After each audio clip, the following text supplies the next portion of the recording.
Grace, mercy, and peace to you all. In the name of God our Father, and our Lord and Savior Jesus. Amen. Let us pray. Lord, we thank you for this day. We rejoice that you are the one who is the bringer of joy. We ask, Lord, that in our lives we would see that joy. We would see what joy you have for us from this word. We would see that this command that we are given is a good one, and to enter into rejoicing here in this life. We ask this, Jesus, in your name. Amen. You may be seated. So today we're talking about joy, talking about rejoicing. In particular, how do we rejoice? What is rejoicing? And how do we get to rejoicing? How do you get to rejoicing in this world? Because oftentimes, I don't know if you're paying attention, sometimes there's not a lot of stuff to rejoice over. So we're going to talk about that. We're going to talk about what are the obstacles. That's one of the things that is a reality for us. There are always obstacles to joy. But as we gather and as we look and as we have this, Paul in Philippians, he is giving in this command. It's an exhortative command. He is exhorting you to rejoice. Do this. Rejoice. I will say it again. Rejoice. Right? So sometimes when we think that we all should be rejoicing, we just yell at people. Right? I'm guilty of this. Rejoice! You better rejoice, children. You're grounded. I don't know, something. So you have this command over here, you have this reality that there are these obstacles to rejoicing that exist over here. The thing that I was thinking in my prior pastorate out in Wayside, one of the things that happened every spring, and this took me a couple of springs to figure out what they were doing and actually just to ask, why are you doing that? In the spring, there were all of these kids who would go out into the fields and like, so I'd be driving by, like, and they'd be out there in these fields and they'd be just picking up rock. And I was like, what are you doing? Like, why are you doing that? Like, that seems dumb. Like, there's like a legion of children who are out there in all these fields, and then they're in one field this day and another field this day, and they're just out there, they're picking up rock. And apparently, this was like a thing because rock is bad for farm implements, which makes sense after the fact to me, but not being a farming kind of person, I was like, that seems weird. Anyway, they go out, they find all of these big rocks, and they gather them. And this field rock, back in the olden days, they actually had taken some of it. There were various churches that were constructed with field rock. There were like silos that they made out of field rock, and it was kind of a big deal. Like, gather up all the field rock and we'll do something with it. But for them, right, every year, you go out there, you got to clear out the field. The field has to get this rock out. It's not good. You're not going to get all of it every year, but you're going to send your legion of children out there to get it as often as you can. So, and they get like 5 cents, 10 cents a rock, which didn't seem like that much to me, but apparently, I don't know, whatever. So, obstacles, right? To me, as I was driving by the field, it just looked like a field. It was like, well, look, there's a bunch of dirt, right?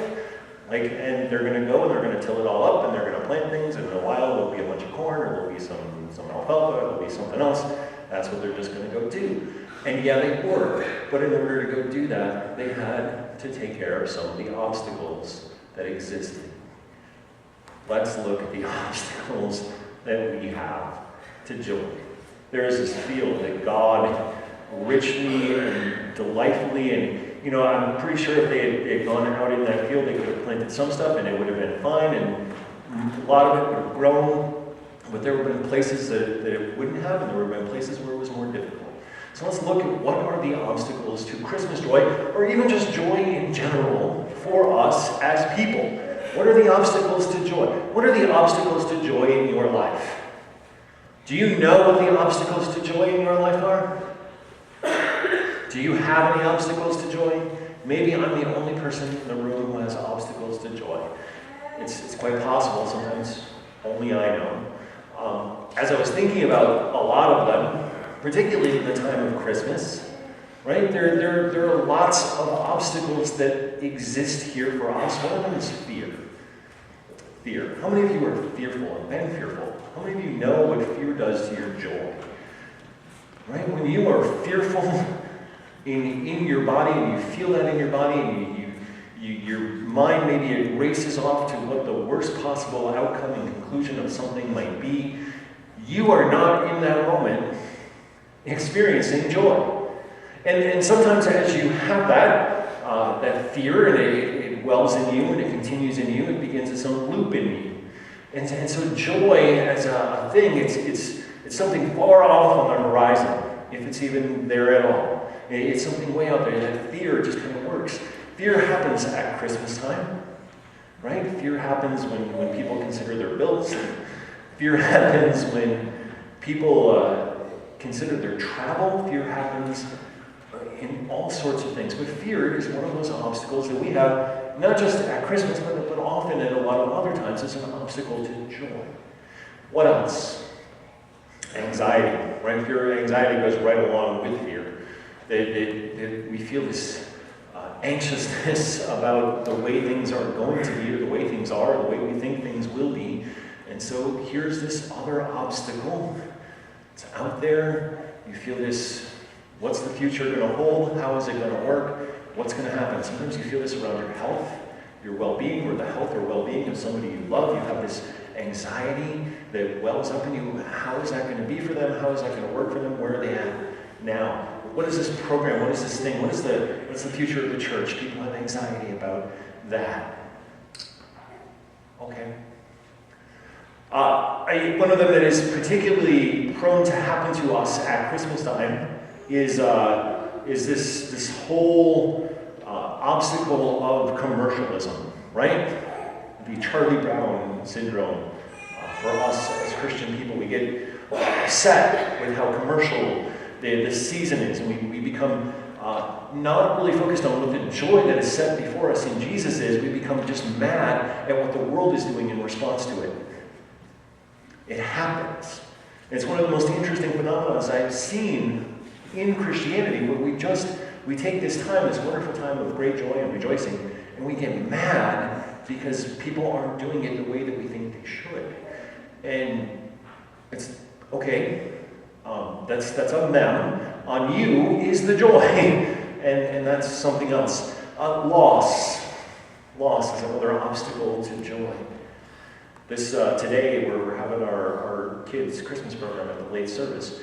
This year has been a hard year, and it's one of those things. There's a lot of these firsts and a lot of these moments, and then one of the things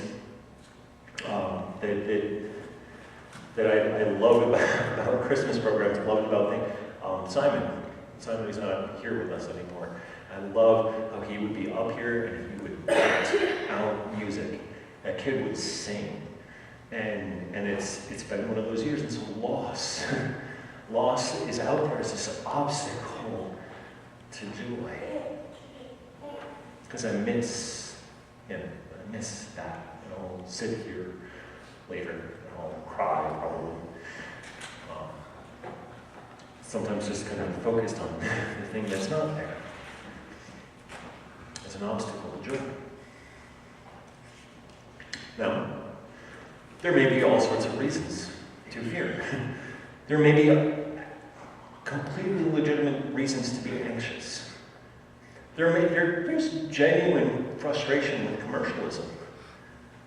There's real loss and real hurt and real things that we experience as human beings, and all of these are utterly real, and we have them. And in some fundamental way, they are like rocks in the field for us.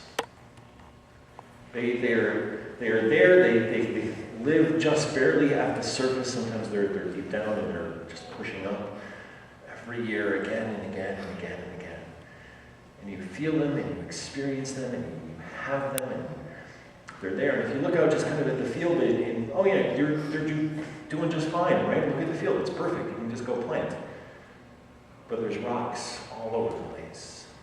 And so what we have, and where we're coming at today into our rejoicing, is I want you to go into Zephaniah. Zephaniah and Luke, in particular, you've got this command of Paul to rejoice. And sometimes as we take it, we want to just shout it at people, just rejoice! Rejoice! Rejoice in the Lord always. I'll say it again, rejoice. Rejoice! Why aren't you rejoicing? Rejoice! Rejoice! You have in Zephaniah and Luke these few moments here where we kind of get to take a step back and we say, here are all of these obstacles to joy. And here's what God says to these obstacles. Here's what Jesus is doing in these obstacles. Here's how he will come and take them from us. And so that's the thing of this, right? The rejoicing is that God comes to take these away. In verse 18 of Zephaniah, there's a really odd translation. Sheila actually was reading a better translation than what we had printed in our bulletin, because the translation she was using, there's a lot of, actually, this one verse has a lot of different translations because people cannot agree on what it actually means. It's a whole other subject. But is this kind of removal of sadness at the loss of their festivals.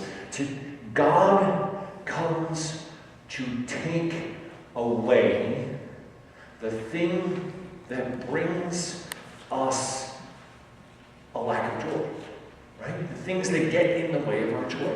He goes out into the field and starts picking up the rocks. And you see this in Zephaniah. Zephaniah will talk about rescue, right? You remove the mourning, he will rescue, he will gather. Luke, as he's talking about it, as Jesus is talking about it, he says, go back and report to John. This is verse 22 of Luke. Go back and report to John what you have seen and heard. The blind receive sight, the lame walk, those who have leprosy are cleansed, the deaf hear, the dead are raised, and the good news is proclaimed to the poor. You have God actively participating in the removal of the obstacles to joy that we experience here in this life. He actively participates. He directly goes out into that field and picks up the rocks, and he says, I want you out there to be fruitful people where this grain, this grows out here into the world. See, he does this because God, this may blow your mind, God has joy. He has joy. Your mind's blown, right? God has joy. It's this characteristic that is of God. He has joy. And you'll see in Zephaniah exactly how he has joy. He has joy in you. He has joy in you. Go to Zephaniah verse 17. Zephaniah verse 17 says this. The Lord your God is with you, the mighty warrior who saves. He will take great delight in you. In his love he will no longer rebuke you, but will rejoice over you with singing. The God of the universe, the God of all things, the God who has created, the God who has sustained, this God has joy. And one of the places in which this God has joy, one of the places where he rejoices, is in you. And he wants for you, for me, for us as his people to be fields that are growing and abundant. He doesn't want a bunch of rocks sitting in the middle of the field of your life. He does not want this. And so he says, I will take these from you. I will help you to grow because I rejoice in you and I rejoice for you. I rejoice for you because you are my people. You are the beauty of my creation. Part of the reason you get to rejoice is because your God rejoices in you and for you. He says, I will take from you these obstacles, these burdens. I will take them away from you today.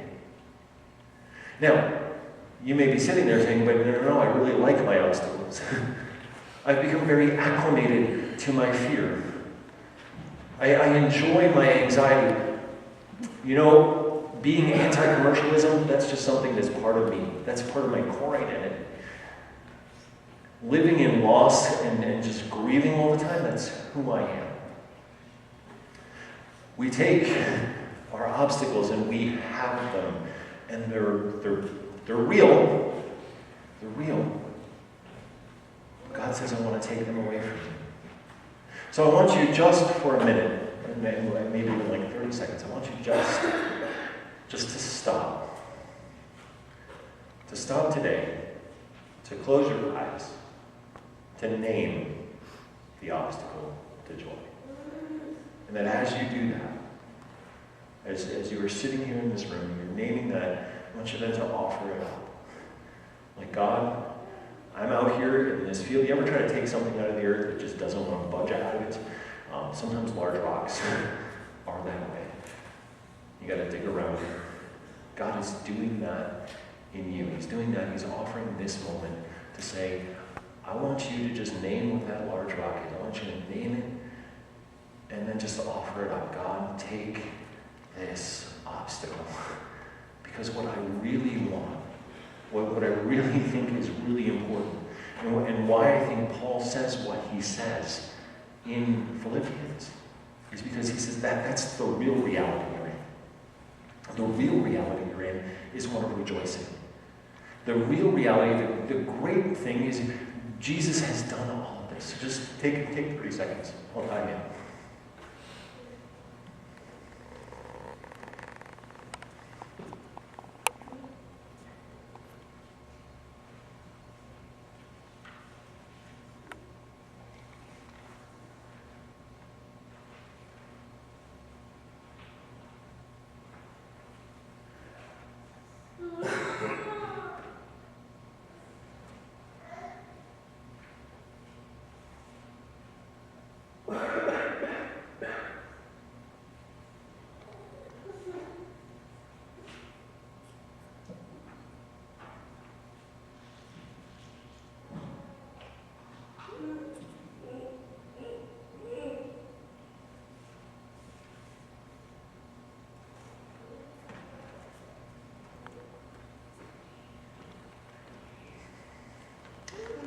God works in this for you. Verse 20 comes up, as this at that time I will gather you, at that time I will bring you home, I will give you honor and praise among all the peoples of the earth, and I restore your fortunes before your very eyes. He works for you and he invites you to live in that transformation that he brings. He wants you to live in the transformation that he is bringing about. And so Paul will shout and proclaim and call out and command, rejoice in the Lord always. Again, I will say rejoice. He will do this, and we will read it, and we will have it, and sometimes we'll take it and we'll feel bad about it because we're not being particularly joyful, right? But what he wants you to see that God is actively at work removing the obstacles of joy in your life. He is actively at work transforming you into a person of joy here in this world. That the fruit and the life of what he has planted would come forth and go out into the world. That in not just Advent or Christmas, but in all of life, we would rejoice in him. Amen. Lord, we thank you. We thank you for the joy you set before us. We thank you for the joy that is set before us in your birth and the wonderful opportunity that we have to experience joy in such a wonderful gift. And we ask, Lord, that in our lives, as important as things are and as important as the ways in which we relate to things are, Lord, that you would take up these rocks. That you would take up this stone and Lord, you would remove it from us. You would remove it from us so that we would truly live in your joy. We ask this, Jesus, in your name.